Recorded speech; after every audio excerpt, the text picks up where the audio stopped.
some studs with tough matchups. Do you just start them anyway, or do you pivot to another option? We're going to go through that at wide receiver, tight end, and DST for Week 15. Hey, if you're looking for quarterbacks and running backs, head on over to that other episode that I just got done recording, and I helped you out with all those line decisions right there. So let's dive right into the wide receivers first.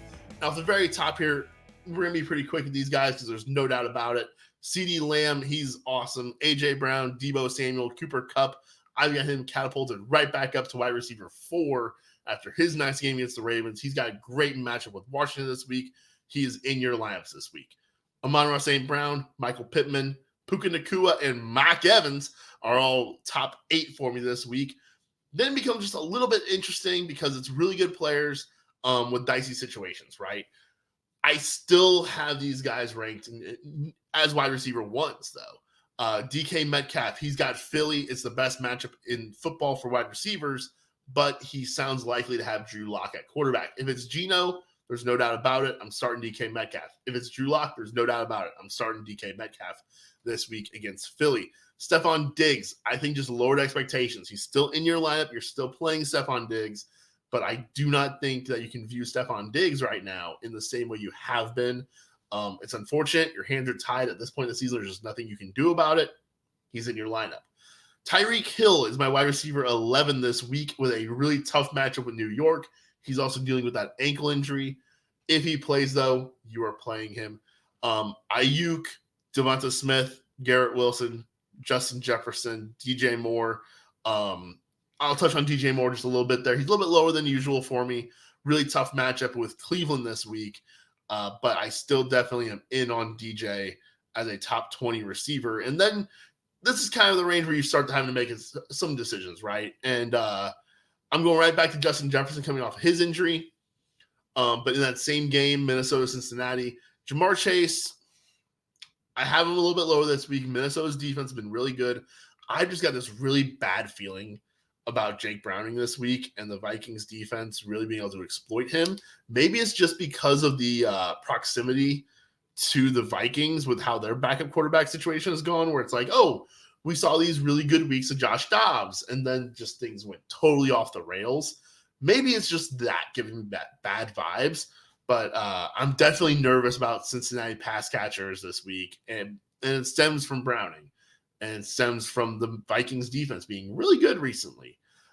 So I think you're probably still playing Jamar Chase, but you also very well could have other options. One of those options being right behind him in my rankings. I would still play him over Rashee Rice this week. But it's very close to me, though, right? Rice belongs right there in this top 20 conversation. And that's going to be the case for the rest of the season. I do have him right in front of a guy who's going to play Thursday night, and that is Devontae Adams going up against the LA Chargers. Adams did come down with an illness, so keep an eye out for that. But it does sound like Aiden O'Connell will still be his quarterback, so I'm just not enthused at all about this passing game for Vegas. All right, let's have some fun here. These guys in kind of the more mid-20 area. Jaden Reed, I'm excited for him this week. He's got Tampa. Tampa Bay has been absolutely terrible against wide receivers as of late. They seemingly are being just gashed by them every week. Jaden Reed, with Christian Watson having an injury, he is definitely taking advantage of that. Also, he's kind of getting some fun, handoffs and rushing yards and rushing touchdowns. Not something you can count on, but it is a nice, fun bonus. Think back to the days of Robert Woods, right, with the Rams. That's kind of where I'm seeing Jaden Reed at the moment. And that puts him pretty much in the lower end wide receiver 2 range for me. Another rookie wide receiver right there, too, is Zay Flowers. He came away with that really nice game against the Rams last week. And I love me some Zay Flowers. I am happy to see him be a wide receiver 2 option. One spot below that at wide receiver 23, I've got Amari Cooper. If Joe Flacco is going to throw the ball 45 times, then that is going to open up opportunities for Cooper. That's going to mean that he can get the ball quite a bit. And with that comes some good fantasy goodness. It's a Bears matchup that isn't great, but isn't terrible. I'm not going to shy away from that at all.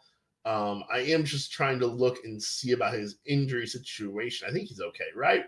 Why am I thinking that Amari Cooper's hurt? Yeah, he looks fine. Yeah, he had 7 for 77 last week.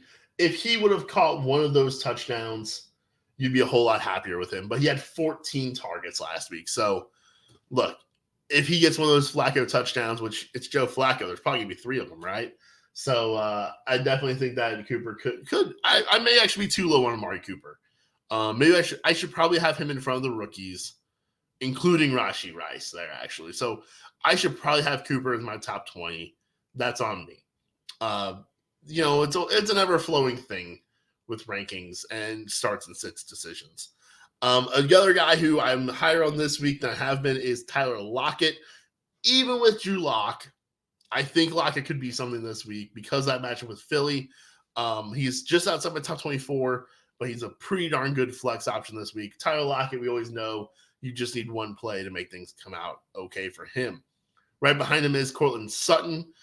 He's got a matchup with Detroit. Courtland Sutton, all he does is catch touchdowns this season. So if that continues, you'll be a happy fantasy football player with Courtland Sutton in your lineup. I want to touch on Jaylen Waddle here because I've got him at wide receiver 29. Matchup against the Jets, not a very good matchup at all for wide receivers. That's mostly comes down to Sauce Gardner. And so I really don't see too much upward mobility for Waddle in my rankings where, a lot of times if Tyreek Hill is out, that would mean a boost for Waddle. This may not be one of those scenarios, though. I kind of almost want Tyreek out there as a decoy if Jaylen Waddle is on my fantasy team, because maybe he can distract Sauce and then Waddle can take advantage and be the actual target hog in this offense. Regardless, I'm very nervous. He's kind of a more of a lower end wide receiver 2, wide receiver 3 range, a flex option for sure. A couple older receivers right there in that same range, Odell Beckham and Calvin Ridley. They are going head-to-head against each other on Sunday Night Football this week. I'm not too enthused about either one. I don't love either one's usage, but I think they are both flex options. Same with T. Higgins, Drake London. It's kind of a messy range around here, but I definitely do prefer Odell over all of those guys. And then after that, these are all guys you don't want to be starting, but, if you've got a double flex or if you just don't have a running back to put in these slots, then it is what it is. Romeo Doubs, I think, could have a nice little day against Tampa. Hollywood Brown, I've got him down here. Again, another guy where you kind of just need one play to break it for you. He takes on San Francisco this week. San Fran, actually not as locked down on wide receivers as you would necessarily think they are, but regardless, they're still quite good. Brandon Cooks right there also. Josh Downs, I'm a little bit into this week as a flex going against Pittsburgh this week. I think that maybe Minshew can get a little something going up against them. And I think Downs can definitely be a bit of a beneficiary from that. Pittman's the one you want in this offense, of course, but I think Downs could also see some run. Other flex plays that are just kind of down here to consider. Jerry Jeudy going against Detroit this week. I like that matchup. Zay Jones is definitely a sleeper option, though, for you. More of a DFS option, I would say, really. Not necessarily somebody I want to put in my lineup and bench someone for, but in a situation where, you're playing for lower cost on FanDuel or something like that. Zay Jones, he got, I believe it was 14 targets last week. And the Ravens secondary, as a Ravens fan, I feel like a lot of fans are this way sometimes where you're a little harsher on your own favorite team. I thought the Ravens defense might be a little bit overrated, but I still think they're very good. That's why I've got Ridley down. I've got Trevor down. But I think Zay Jones just could be a very cheap option as a lower end flex. I think that'll pretty much do it for the wide receivers. A lot of them are kind of, you're playing the studs, you're playing the stars. It's nice that not too many of them have tough matchups this week. It's really just Tyreek, who's that big question, and then DJ Moore also to an extent. But other than that, I think you're kind of playing, who to play at wide receiver. And if you don't know who to play at wide receiver, head on over to the community tab on the YouTube channel. You can see the full rankings right there. Also, tweet us at ADP Dudes on Twitter. Ask us those start-sit questions. Ask us those flex questions. Hey, I've got Odell Beckham. Do I start him or do I start A.J. Dillon in my flex spot? In that one, I would lean towards Odell Beckham. For me personally, especially in a PPR league at all, I'm going to technically lean towards the wide receiver rather in any of those flex situations. Let's go over to tight ends now.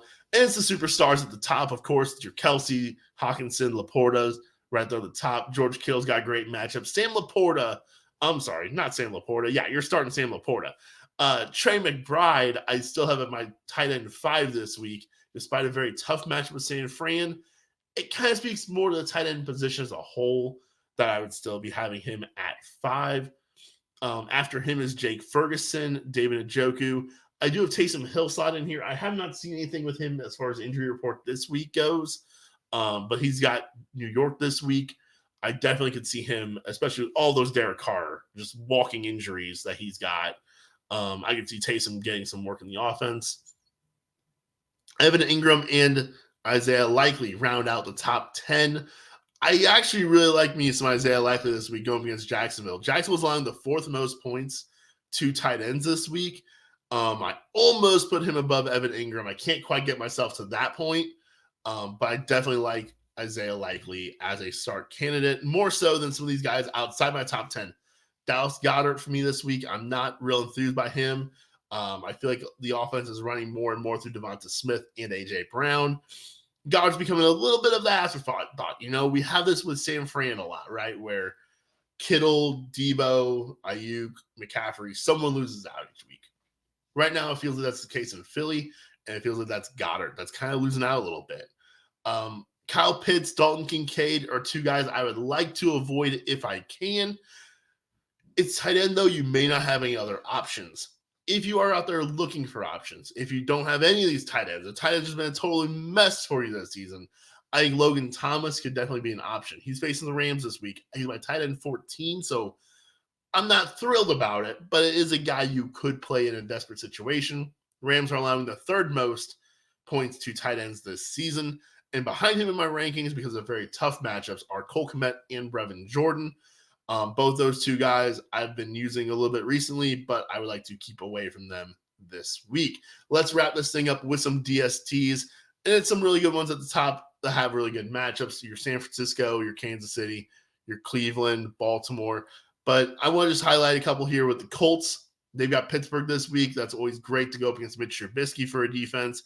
The New Orleans Saints taking on the New York Giants. Tommy DeVito, him and his fun Italian celebrations. I still want to play a DST against the Giants, though. Tommy DeVito, it's fun, but I'll take the fantasy points, right? Same goes for Atlanta going up against Carolina. I will happily play the Falcons in that one. And hey, on the flip side of the Colts, it is the Steelers. Gardner Minshew can be pretty turnover prone, so they're a top 10 defense for me as well this week. For the kind of second week in a row, Cowboys having a really tough matchup. I've got them down at 12 against the Bills. I understand wanting to play them. If you only want to roster one defense, I think you can definitely get away with playing them because they're really good. But it is just a tough matchup this week against the Bills. It doesn't totally terrify me the way that maybe used to. And I did just realize, too, I had the Eagles down at tight end, down at DST 11. I think when I was doing my DST rankings, I forgot about the Geno injury. But if you've got the Eagles and it's Drew Lock, definitely shoot them up those rankings because Drew Lock is definitely a DST's friend. Geno Smith, I'd be a little bit more hesitant there. I'd have them more of a low-end starter if it were Geno.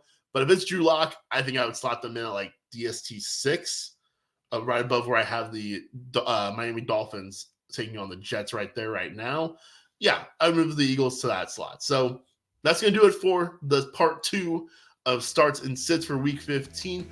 What do you guys need to have happen in the fantasy playoffs? Who are you counting on? Who do you have to throw in your lineup that you don't trust, right? That's always one of the questions I get from time to time, right? Is, hey, can I really trust, putting Chuba Hubbard in my lineup? And I was like, well, no, you can't really trust Chuba Hubbard. But sometimes you have to play guys that you don't trust because you end up in those situations, right? I know I'm in that situation with Chuba Hubbard in one league.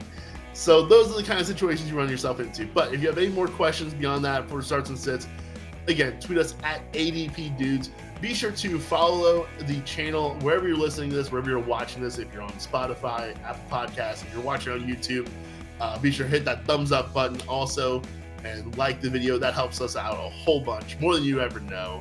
And comment down below. Ask us those questions. What quarterbacks should you, right? We have the rankings right there on the community tab, so you can take a look at them. But sometimes you want those more details. Sometimes your league has different scorings.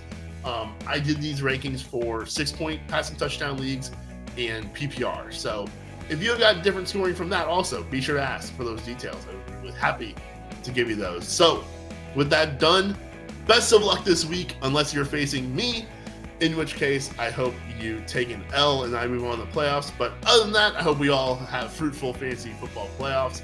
I'll see you guys next time.